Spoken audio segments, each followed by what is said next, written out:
All right, all right. Good morning. I'm here with Jimmy Keegan from Oceanside Exteriors. Welcome, Jimmy. Thanks, Tom. Thanks for having me. You got it. So tell us a little bit. This is going to be a packed show. Let's go. I mean, we're going to have 30 minutes of stuff to talk about. Like, there's no shortage. Might be the first one to go past 30. We'll see. We've had a talker before, but you submitted all your stuff, and there's a lot to go over. So Yeah. I just want to start with, tell us about who you are, what you do, and how you do it, and then I'm going to add to it because I know that there's things you're going to miss. All right. My name is Jimmy Keegan. Live in Forked River with my wife and my son. How old is your son? My son's he was 1 year old on December 9th. So. Oh, awesome. Happy birthday. Yeah, Jimmy Jr.? Yeah, he's James now, but yeah. I'm pulling for Jimmy. She wanted James, so... Listen, so we compromised, and he's James. And now we get the junior in time. Yeah, he's a junior officially, So we live in Forked River. I own and operate Oceanside Exterior. It's an exterior cleaning company, mainly power washing, window cleaning, gutter cleaning, and then seasonally we do Christmas light installations. That's pretty awesome that you got into it's awesome. How long? So you've been in business for how many years? Officially in business this, I believe, April.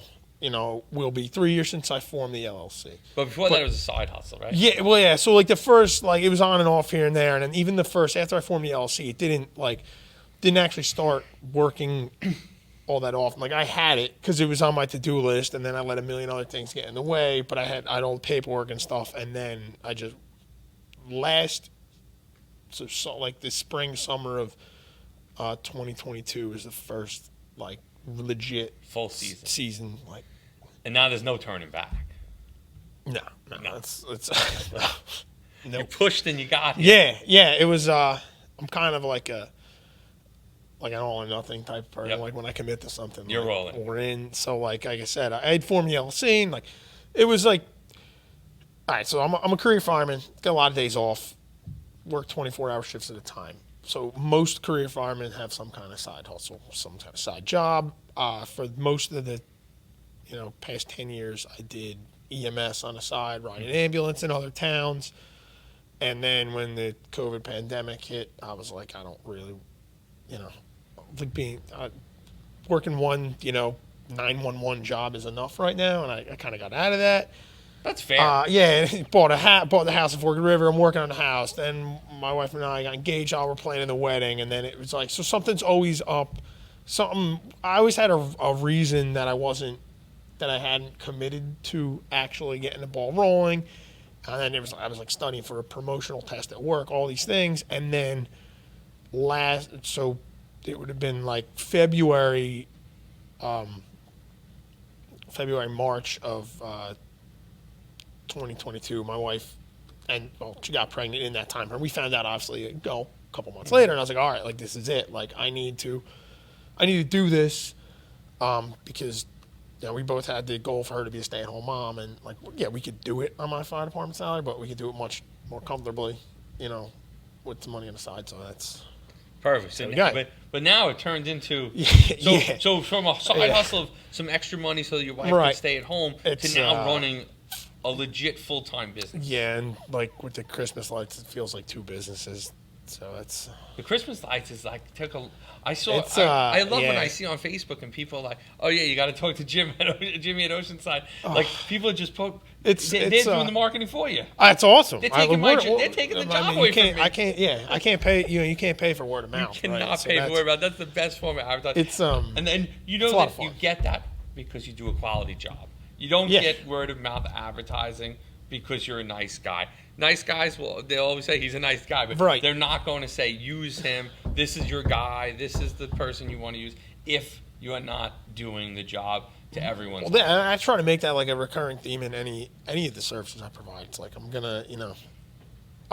the first person to tell you if somebody comes to I'm getting a few bids. I'm tell you right now, I'm not going to be the cheapest bid you have, and that's I'm not bashful about that, but I'm going to try to do the best job possible. Physically can be done. Yeah, whether it's washing, whether it's gutter cleaning, whether it's Christmas lights. Gutter cleaning was your first lead, right? Yeah, yeah. So I knew that once I figured out that I wanted to go this route, the exterior cleaning, but I didn't like I said, we bought the house. We put money in the house, projects, everything you do when you buy a house. So I didn't really didn't have the capital to be like, I'm going to go buy all this washing equipment. All right, well, let me start with gutter cleaning. It's very low entry. You need a ladder and a bucket, really, and some gloves. And let me get that going. So I had ordered 100-yard signs, and I put them out a few weeks in a row, and come to find out that Lacey Township, if you put a yard, no sooner does it go on the ground, they're just driving around looking for them, and they snatch them. I didn't know it at the time. Department of Public Works just follows. Yeah, code enforcement, whatever it is. He actually, I had one on my own lawn once, and he rang the doorbell and told me I couldn't have it. I was like, I live here, but it's a whole other story. But so like 4 weeks in a row, I put them out, and I don't get a single phone call, and I'm getting discouraged because you go on like all the service industry gurus on Facebook will tell you, if you get 100-yard signs, you're going to make $10 million. And it didn't happen. So I wish you would have called me because I would have told you. Yeah, so I'm like, whatever. I threw them in the shed, and then everything else comes up. I was studying for the promotional process at work. That was all kind of occupying my time there. And then I was like cleaning my shed out. And I find these yard signs, and I'm like, they're in the way, I'm going to throw them away. And I'm like, you might as well go stake them somewhere, right? So rather than throw them out, and I did. And I put one near like a ShopRite in Waretown, not Forked River, so code enforcement leaves them alone. I end up getting a call one day. I'm cutting my grass, the phone rings, and it's some lady. She's like, so your gutter cleaning sign? And I'm like, what? Like, oh my God, like, so what did you work? Yeah, like, where do you live? And she tells me, I'm out of there in 30 seconds. So I went down there. Grass on your face. Like, yeah, I'm still covered in grass clippings. And I'm like, I'll be right back. I ran home, the ladder in a bucket, threw it in the truck. I'm like, stick my head in the door. I'm like, babe, I'm going. And she's like, what? Like, no idea what's going on. I'm like, I go down there. I love it. I charge a lady like $85, which now I would be like, 3 times that much. And she gave me $100 bill, and I was like, keep the change. Like, thanks for coming out so quick. And like, I thought it was the greatest thing ever. Business was born right then. Exactly, right. And it's like, I'm on this roof, and there's this, my wife's like, where did you go? And I'm like texting her, and she's like, it's gonna storm, and there's this dark clouds rolling over the bay. I'm in Waretown. I'm like, oh man, like I'm hurrying. I get it done. I get home. It starts pouring. She walked in. I put the $100 bill like on the counter. I'm like, I did this. Like, it was like the coolest thing. Like ever. You won. Right. At that point in time, you slammed that down. Like and that was it. And after that, I love it. And I'm like, this is it. Like, we're doing this. And then it was talking to my wife. I was like, look, how'd you feel if I took, I think it was like. I think it took like $2,000 out of savings account. Like, what if I took $2,000 and bought some starter equipment, really get to start the washing company. You only needed 1,900. You had the 100. Exactly right. And like, how would you feel about me doing this? And she was like, I'm fully behind you. Just like you just see it through. Like don't quit. And so good. I didn't. And so here we are. And now she must be very happy about. She is. Happened. Yeah. She's it's put us. A few short years later now, it's put us in a position where she has been able to resign a teaching position, so she's home full time with her son. Mm-hmm. So that's awesome. That's awesome. It was a big goal of ours. It's was the original goal, like why the business started. So to be able to do that. Yep. And that's great. You had a goal. You set your mind to it. You got it done. Yep. And now the business has kind of turned into a bigger business, which every time I talk to you, it's continuing to grow. Yeah. And there's all Now there's next step plans. Yeah, well, that's where we're, these next couple months. Like I've Christmas light got to come down in January, but other than that, I'm kind of, shut down really until March. Probably do some gutter cleans here and there, but my off-season plan is like we got to systemize. I systemize a lot, but we got to do some more. Got to figure out if I'm going to hire people, how to do that. Like all these things that I never. I haven't had to deal with as a sole. That's the next thing. Yeah.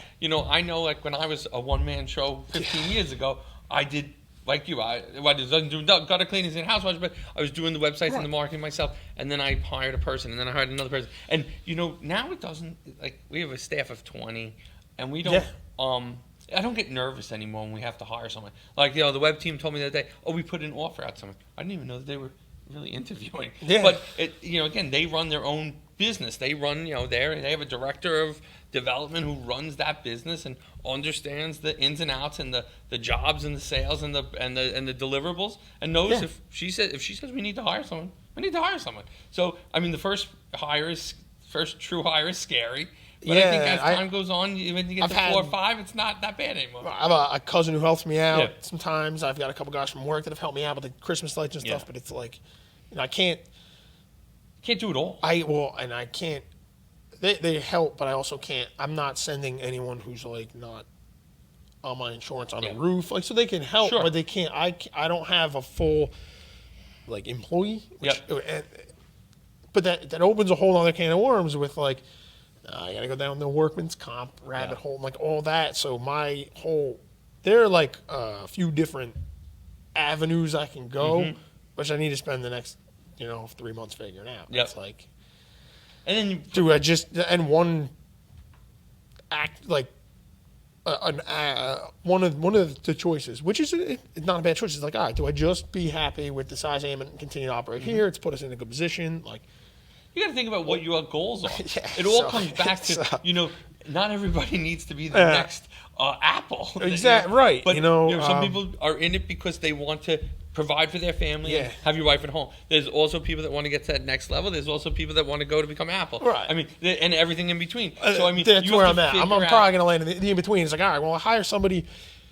Maybe if I get somebody on that can help me enough to where then I am spending less time working in the business or on the business, or when I'm just home, I can just leave my phone, I try to leave it, I come in through the garage. I try to leave it on a shelf in the garage so that like when I'm home, I'm like home, but like inevitably like it creeps inside and you look at this and the next thing you know, like this person called and you're like, or I happen to go out to the garage to get a water and I look down and I'm like, I got 15 text messages like, if I don't look at it now, there's going to be 25 in an hour, and it's just like... You're a better man than me. I couldn't leave my phone. I come in through the garage, too, but my phone rings too much and the text go off too much that I think people would think I was like, wasn't okay if I...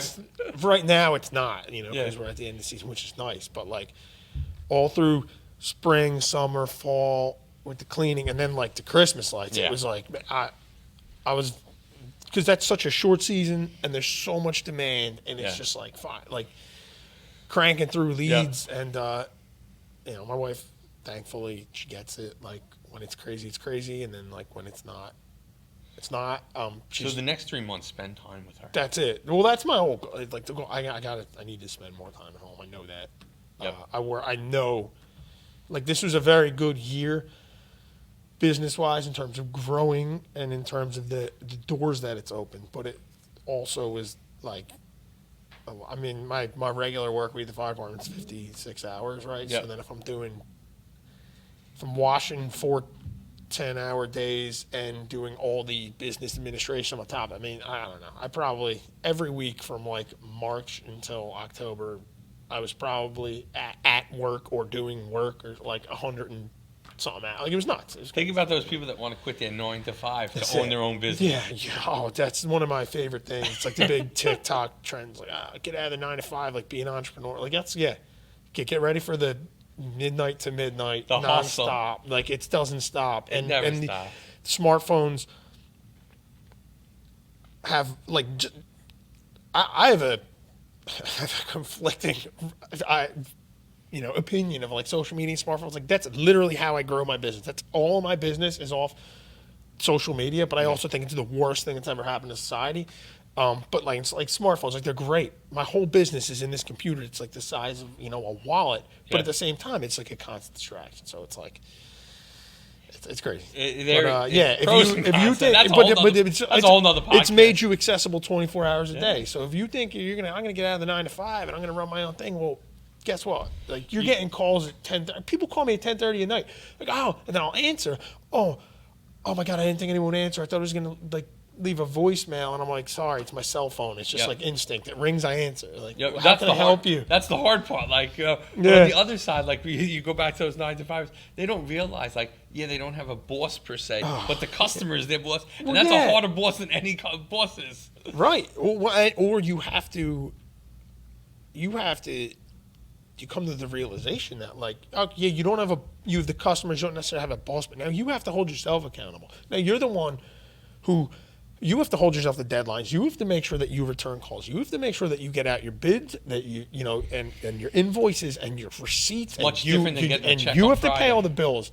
You know, you gotta send the insurance company the truck insurance pay. You know what I'm saying? Like, you have to make sure that you have enough. Like I gotta make sure I have enough chemical on hand, or if I have to go get some, now I gotta schedule in when can I go pick up, you know, soap. It's you know, there are world. Yeah, it's, you know, yes, I would hate to work 9 to 5, but at the same time, there are, I don't even want to call it benefits, but there are things you take for granted when you're working for somebody else. Advantages. Yeah. You know. Yeah. Like, when you're done, you're done. But it's like, done. But like I said, I couldn't do that. I've never been a 9 to 5 guy. I've never worked since I got out of high school. Like, I got out of high school. I was an auto mechanic for a long time. Like, I've always worked at least 10-hour days. And then I got into hit the microphone there. I got in, like, the public safety realm, and ever since that, I've been working at least 12-hour days. Now I work 24-hour days. Like, to me, that's my mindset. It's just like, I'm at work. I just work. Yeah. And I just keep counting. But, like, there are some people who are like, you know, they can have, like, you used to work an 8-hour day. Like, this is going to be a whole. You're in for a shock. Yeah. I agree. So the power washing, you started as a side hustle, and you heard about it through one of your fireman friends. Yeah. Right? So my buddy Scott. I don't know, maybe he'll listen to this. Shout out Scott Ziegler. So he's a fireman out in Detroit. Okay. And we've known each other for a while because we were involved in a firefighter not-for-profit. We did a lot of traveling and stuff. That was cool. Made a lot of good friends all over the country. We happened to be both in this like a Facebook group for, like, I don't know if you like the Dave Ramsey, like, sure, paying off debt guy. We both happened to be in that, and I see one day that he, like, and I'd seen on Instagram, it was like story would be like a power washer or like his truck in front of somebody's house. I'm like, oh, what's going on? This kid, like, is he working for somebody or does he start a business? And then he posts in this Dave Ramsey group about the business he had started and how, you know, the position it had put him and his family and how much money he's made and all this. And I'm like, oh, that's cool. So I text him, like, yo, dude, like, what's going on with this power washing? Like, I want to do something. I got to do something. Like, and he called me and he just basically gave me the rundown.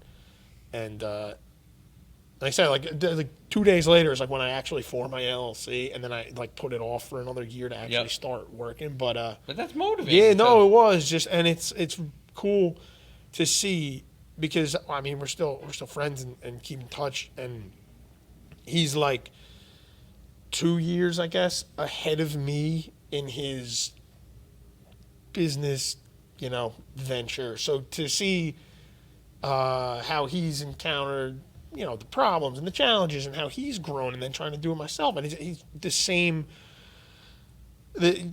he's in the same boat as far as trying to work it around the full-time schedule and family life. Mm-hmm. He's got 4 kids, 1 very young son. So it's like just seeing him trying to do it, like it's cool. And like I'll text him sometimes, especially in the beginning, I would be like, confused about something, text him. He's always quick to fire back, which was very helpful. That's great. That's great to have somebody that's in the business, that's that's seen it, that's seen the struggles you're hitting. I remember I texted him once, like so it would be like summer of 22, like towards the end of the summer. Yeah. And I was like, I didn't understand yet that it lulls. You have your spring rush in our industry. You have your spring rush. Summer tapers down a little bit because people are on vacation. They're going to the beach, spending their money on other things, and then in the fall, it ramps back up because nobody wants to look at a dirty house all winter. And I'm like, but I didn't know that. So in like July and August, I'm like, why am I not, the phone's not ringing, like blah, blah, blah, blah. And then in September, like I couldn't keep up with the work. And then like October is like my best month. And so I remember texting like that from fall. And I'm like, does this ever like stabilize? Like I go from like being overwhelmed that I don't have work to being overwhelmed that I do have work, and he's just basically like, nah. Feast or famine. It's just the way it is. Highs and lows. It's just the way it is. Like, you just get used to it, I guess. I'm like, all right. You know what? In July and August, spend time with the family. That's it. And then in September, know that you're gonna. See, that's what, like, why I said, like, I realized kind of this year I need to spend more time at home. It's like this year I was anticipating that lull, and it didn't come. Mm-hmm. So, you know, in July, I'm like, I just keep booking, and then I'm like, all right. I hit a point where I remember I'm watching this big, beautiful house on the water in Forked River, and it's right on the lagoons. I'm like, nice house, and it's a good, good payday, but I'm watching all these boats going in and out of the lagoon, and I'm like, it's like July 30th, and I've been on my boat like a handful of times this year. So I was like, nah, like this, I need a little bit.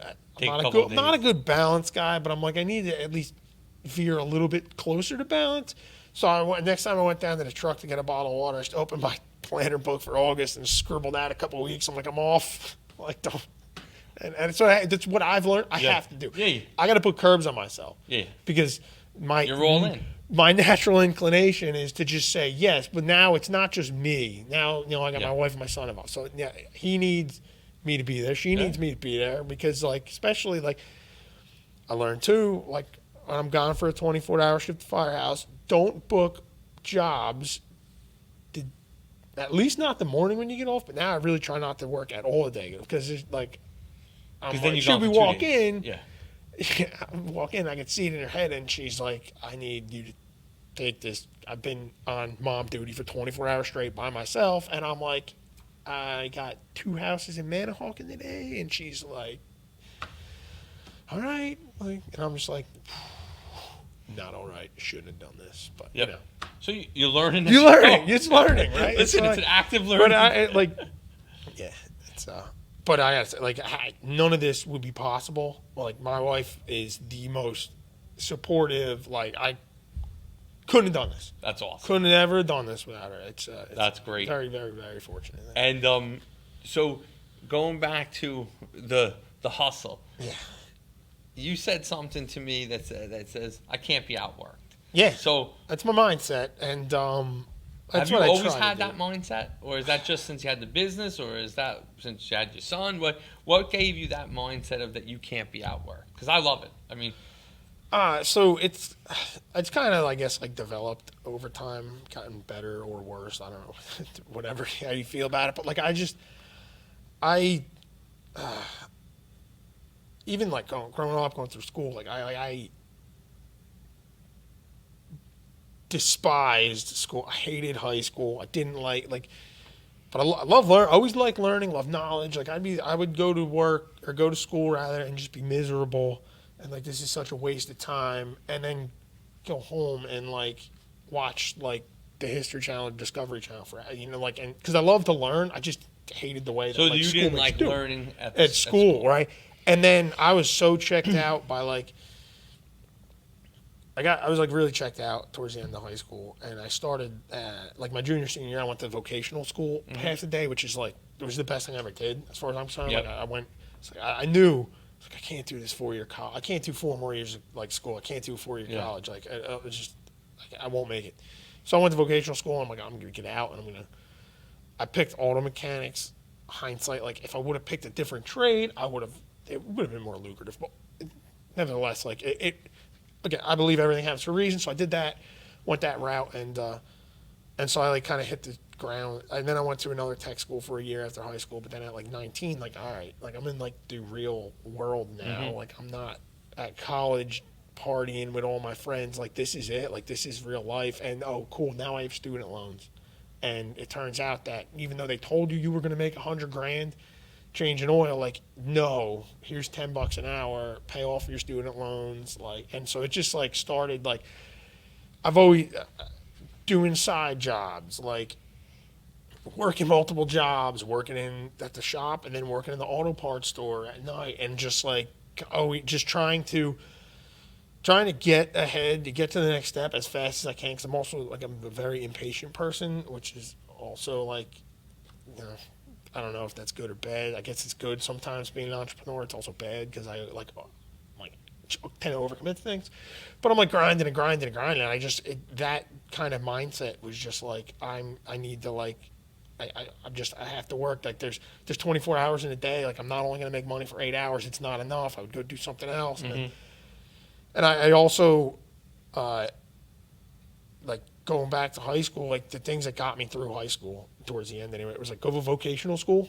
And I loved it because it was the first place that I ever learned, like, I like see direct results from work that I'm putting in. Like if you go, you sit in math class and they like tell you that, you know, X equals, and I'm just like, this is, get me out of here. And then I go to vocational school, and like, oh, here's an alternator, take it apart, put it back together. Like, oh, cool. Like I did that. Like this is tangible results of my work. And that was like addictive to me. That combined with, you know, I played sports in high school. I got really into working out, still into working out. But like the auto shop and the weight room taught me more about anything than actual high school. Because it's like tangible. Put in the work, see the results, whether it's with your hands, whether it's with your body. And that's just something that like continue to build. I was working, and, you know, fast forward a couple of years, I'm working as an auto mechanic, and I realized like this isn't like going to get me where I want to be in life. And so then I ended up going to OCC, got a degree and stuff. Started to kind of figure out, maybe I'm going to be like a cop or something, which is funny because now I'm a fireman and we're supposed to hate each other. But like, look down that rabbit hole. And then 2008, I believe, I'm working as an auto mechanic in brick at a shop for one of the best bosses I ever had. This guy who taught me a lot about like money, personal finance, and all that. Chris Romanow, Al's Auto Care, shout out. Two shout outs. And I was doing Brazilian Jiu-Jitsu, and I tear my ACL, and I'm like, now I'm like a 20-year-old kid with a blown out knee, and I'm like, what the hell am I gonna do? Like, and this and that, and going through the rehab of that is really where that like mindset worked, because I would go to like physical therapy and then feel like I'm like, all right, this is cool, move my knee around, great. And then I'd like get in the car and drive down the street to the gym and be like, all right, like now we're gonna really work out legs, like just that like grind of mindset. Like the physical therapist said he can get my knee to 100%. Like I want to get it to 150%, and that was my mind. And in that time, I promise this is all going to answer your question, by the way. Okay, good. Put the clock on that, Andrew. Yeah. So in this time frame, a friend of mine named Billy is going through the Volunteer Fire Academy, and he's like, can you help me train? So we're going to the gym. I'm rehabbing my knee. This kid's going to the Volunteer Fire Academy. And I'm like, oh, it's really cool, man. How do you get involved in that?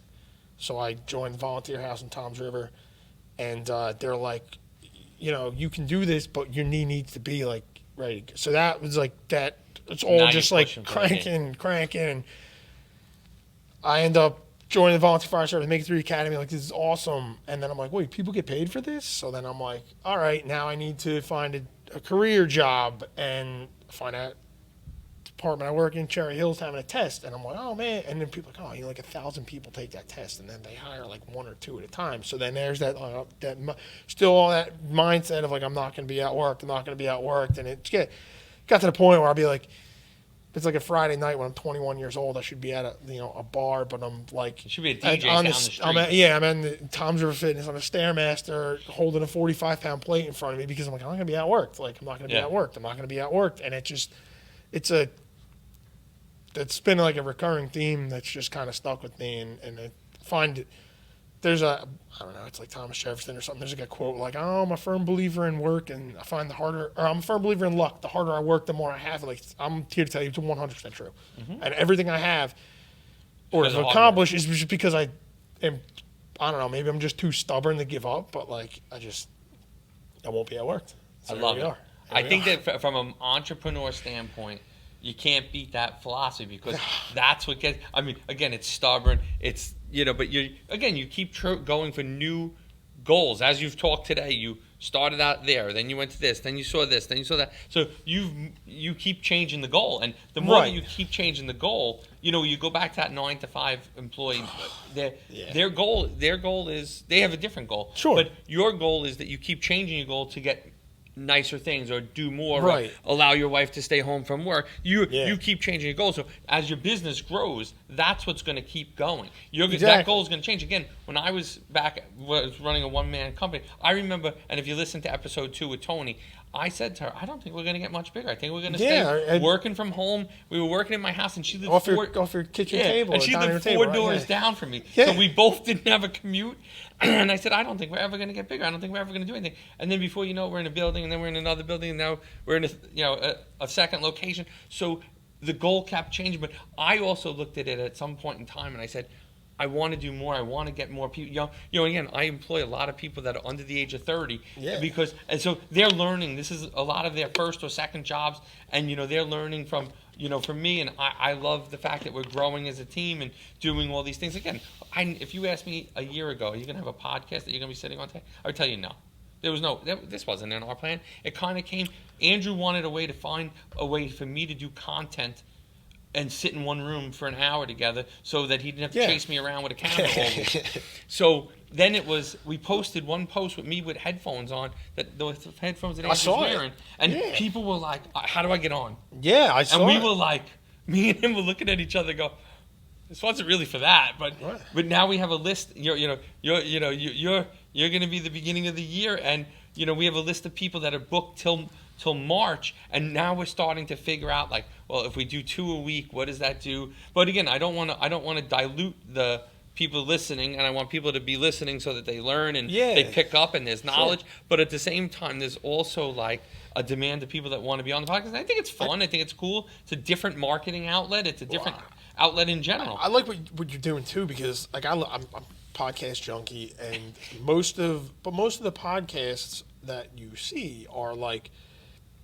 obviously because of the industry. I mean, I listen to a lot of home services podcasts, a lot of power washing, that kind of stuff, right? But you have had people from like every industry, so like a broad variety of industries. And would you, even between the podcasts and even going to like the K-Chev events, like what you kind of like start to figure out is that like it doesn't matter if you make widgets or you clean widgets, or you rehab widgets. Like that's 10-15% of like a business, right? The other 90 or 85-90%, that's like is kind of the same across the board. Like all the challenges you went through when you were getting started. Obviously, the same challenges, they're not exactly the same because we're in different industries, but it's the same like all those the self-doubt and the self-limiting beliefs and the did I call that person back and the hustle. The hustle and constantly trying to stay on top of like new emerging avenues of marketing. And like I'm not like I haven't even gotten into the whole TikTok thing yet, but I know like Tom Jarrett, like he's on like that's big for him. I just like I haven't opened that can of worms yet because I don't know that I have like even the time. Yeah, like, it's one more avenue to manage. Facebook guy. My Facebook is my.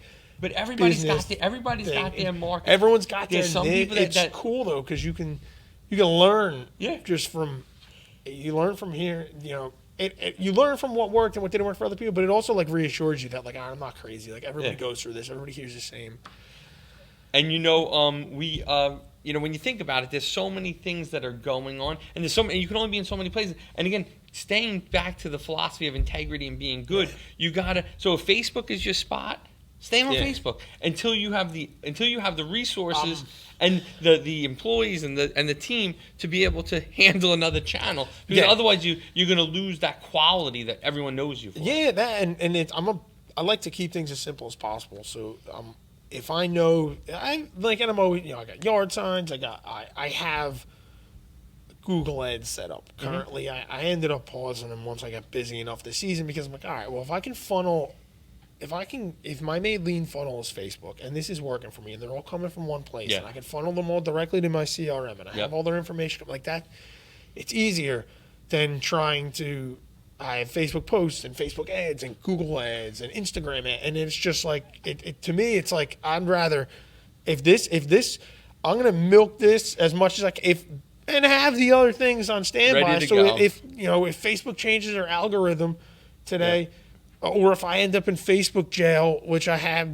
Because I guess they thought I was like spamming, posting my website link too many times. So now you can't post in groups for a week. So I'm like, all right. So now I was like, quick, let me fire up my Google ads for a week just so I can have leads coming in. But like, you got to have other options. But if you have something that's working for you, just stay with it. And then Keep some people aren't even on social media. Some people are yard signs 100%. It's awesome. Like it works for you. That's a whole nother. Now you got to get up in the morning. Then you got to figure out where to put them. What towns pull them, what towns don't pull them. Because some towns will call you and they'll threaten you to fine. Some towns will just throw them away. They'll never call you. But it's like, and you got to figure out, like, all right, what day I'm going to go out on Friday morning because Public Works isn't going to be in again until Monday. So at least you get 3 days of people seeing your sign and your phone number. That's crazy. It's crazy that you have to think through that one. That was my first year. I was all yard signs my first year. So once I started to get busier, I'm like, this isn't practical. And again, with like the family, it's like that's one more morning that I'm going to have to be in the truck doing yard signs instead of like. When I first started doing, when we were doing EDDMs, EDDMs you have to deliver to the post office.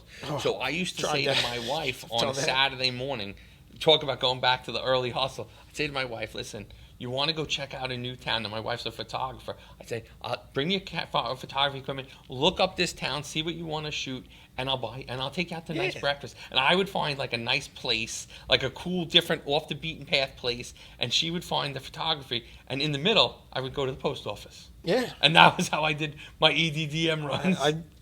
I did it. I tried beginning of this year. I did some EDDM, and I didn't really look. I know there's like theory behind it. Like you're supposed to do it so often to the same address. Like I didn't know any. I just got a bunch of cards made. I mailed them out to a few different routes, and I got some calls, but like I just the wording on it and everything, and like in my head, I'm like, I'm gonna send these out, and I put like a starting at price, which should have been higher, and then I was like, if you call with this from this card, you get like a free. I'll throw a gutter cleaning in with your house wash, and like they got the phone ringing, but then after like halfway through this, I sent them out like March, but then in like July, I'm having people call me, and they're like, "Oh." Did you put an expiration date on it? I should have. I didn't. But then people, I got this thing and a free gutter clean. I'm like, my day, my month is booked out. And I'm like, oh, cool. Now I got to do a free gutter cleaning. Yep. And they're like, oh, it says it like, can I get it on this $299 house? I'm like, that says starting at $299. Like, I'm like, how big's your house? I'm like, oh, it's like, I don't know, 3,500 square feet. I'm like, that doesn't apply to you. Yep. I'll wash the front of your house for $299. You got to put some terms and conditions. Yeah. So, but if I decide to go EDDM again, I know now that there needs to be some more edits. And send it to me before it goes out. But Facebook has been good to me this year. Yep. I'm running that both for lights and for washing.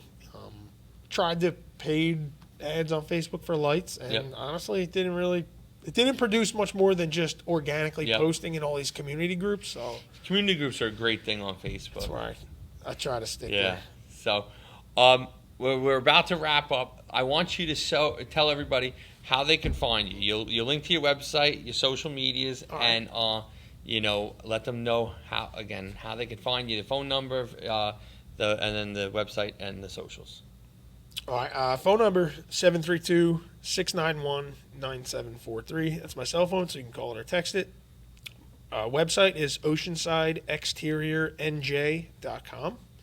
We're on Facebook.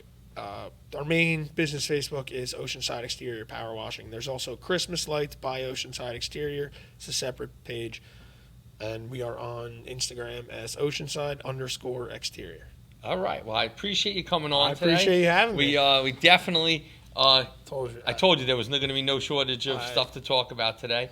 And I look forward to seeing you at events. And I look forward for you to have a great 2024. Thank Thank you very much. You too, Tom. Thank you. Thank you.